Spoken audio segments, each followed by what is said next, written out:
I don't see nobody but you. Assalamualaikum warahmatullahi wabarakatuh. Kembali lagi belajar bareng Hasmidar Z. Kita masih lanjut yang materi kemarin ya. Kemarin kita membahas tentang simple present tense yang bentuk verbal. So hari ini di part 2-nya ini kita akan membahas tentang simple present tense yang bentuk non-verbal. Atau orang bisa sebutnya itu nominal sentence ya. Jadi non-verbal sentence atau nominal sentence itu sama aja ya teman-teman. Namun sebelum kita lanjut seperti biasa, jangan lupa like, comment, and subscribe. Jangan lupa juga di-share videonya sebanyak-banyaknya agar makin banyak yang suka belajar bahasa Inggris. Oke, next kita langsung ke rumus simple present tense yang non-verbal ya. Jadi rumusnya adalah subject plus is atau am atau are plus complement. Jadi di sini kuncinya ya teman-teman. Kenapa disebut simple present tense non-verbal atau nominal sentence? Kenapa disebut nominal? Karena di sini tidak ada kata kerja ya teman-teman. Tidak ada kata kerja. Jadi dia hanya subject plus ini to be is am are. Terus plus complement, langsung keterangan ya. Jadi complement ini bisa dia noun, bisa adjective, bisa adverb ya.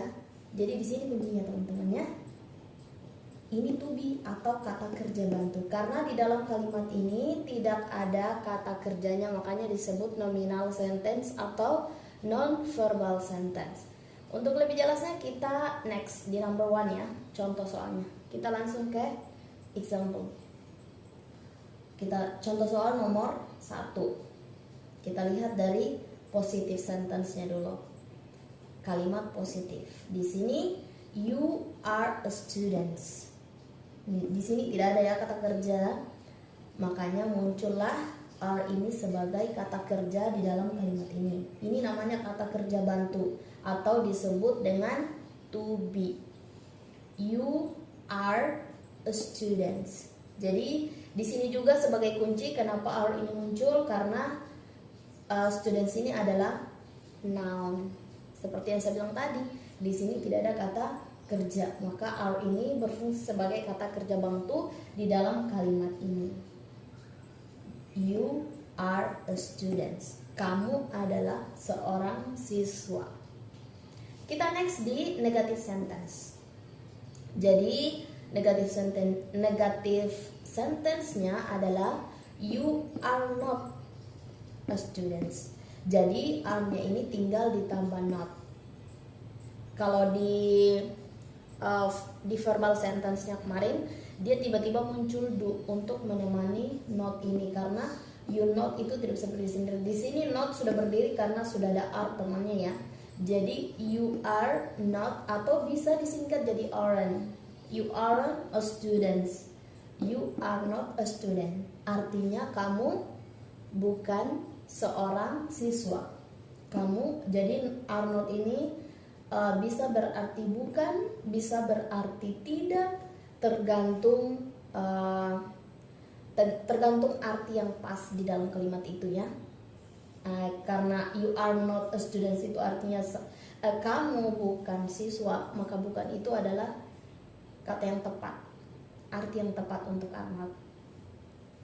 Next di interrogative sentence atau kalimat tanya. Kalimat tanyanya are muncul di awal kalimat.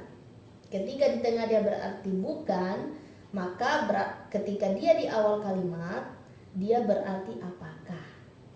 Tidak jauh berbeda dengan verbal sentence yang kemarin yang sudah dicontohkan ya. Are you a student? Apakah kamu seorang siswa? Oke, jelas ya teman-teman ya. Jadi di sini jelas kenapa kita menggunakan are, karena tidak ada kata kerja di sini. Itulah yang disebut dengan nominal sentence. Tidak ada kata kerjanya, maka muncullah to be sebagai kata kerja bantu di dalam kalimat itu. Kita lihat contoh yang lainnya. Oke, nomor 2. Kalimat positifnya adalah he is intelligent. He, dia laki-laki, is sebagai kata kerja bantunya, intelligent adalah cerdas. Jadi arti keseluruhannya adalah dia cerdas. Kenapa is di sini? Is ini ada dua fungsi di sini ya. Fungsi pertama, kenapa di sini menggunakan is? Karena di sini ada subjeknya adalah orang ketiga tunggal. He ini dia laki-laki, orang ketiga tunggal. Makanya di sini muncul is. Itu kunci pertama. Kunci kedua, kenapa di sini menggunakan is? Karena intelligent itu adalah adjective, kata sifat. Makanya muncul is di sini sebagai kata kerja bantu. Jadi intinya teman-teman adalah di dalam kalimat ini tidak ada kata kerjanya, maka muncullah is sebagai kata kerja bantu. Makanya jadinya he is intelligent, bukan he intelligent. Kalau di speaking he intelligent, itu orang akan paham kalau dia cerdas. Tapi untuk grammar, untuk kalimat yang benarnya, maka ditambahkan is di sini jadinya he is intelligent. Mudah ya teman-teman. Begitu juga di kalimat negatifnya, he is ini tinggal ditambah not yang berarti dia tidak cerdas. Is-nya tinggal ditambah not. Kenapa not hanya berdiri di sini?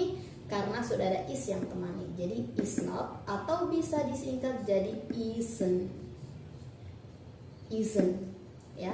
Isn't itu artinya tidak. Jadi dia tidak cerdas.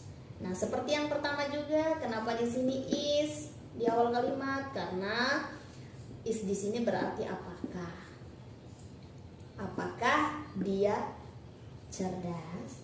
Nah, di sini ada yang berbeda nih. Are not di sini tadi artinya bukan. Kamu bukan seorang siswa. Tapi is not di sini berarti tidak. Tidak ya, dia tidak cerdas. Dia bukan cerdas. Jadi mengartikan kata tidak atau bukan itu tergantung kecocokan arti di dalam sebuah kalimat itu. Kalau di sini menggunakan bukan, di sini menggunakan tidak. Tergantung mana yang cocok. Intinya kalimat negatif ya. Tidak atau bukan itu dia termasuk kalimat negatif. Oke, kita lanjut nomor 3. I am, ini am ya. I am at home. Saya berada di rumah. Di sini juga ditambahkan am karena home ini adalah adverb, kata keterangan tempat. Kata keterangan di sini juga tidak ada kata kerjanya, makanya muncul am ini sebagai kata kerja bantu di dalam kalimat ini. I am at home. Kita next di kalimat negatifnya sama, tinggal ditambah not juga. I am not at home. Begitu di kalimat tanyanya, am-nya tinggal berada di awal kalimat yang berarti apakah, terus disusul kalimatnya. Am I at home? Apakah saya berada di rumah? Well, saya rasa itu saja penjelasan kita hari ini tentang simple present tense yang bentuk nonverbal atau biasa disebut nominal sentence. Mudah-mudahan bermanfaat. Dukung terus channel kami dengan klik like, comment, and share. Nyalakan juga tombol loncengnya ya, agar tidak ketinggalan video-video terbaru dari Belajar Bareng Hasmi Darzet. See you in the next video.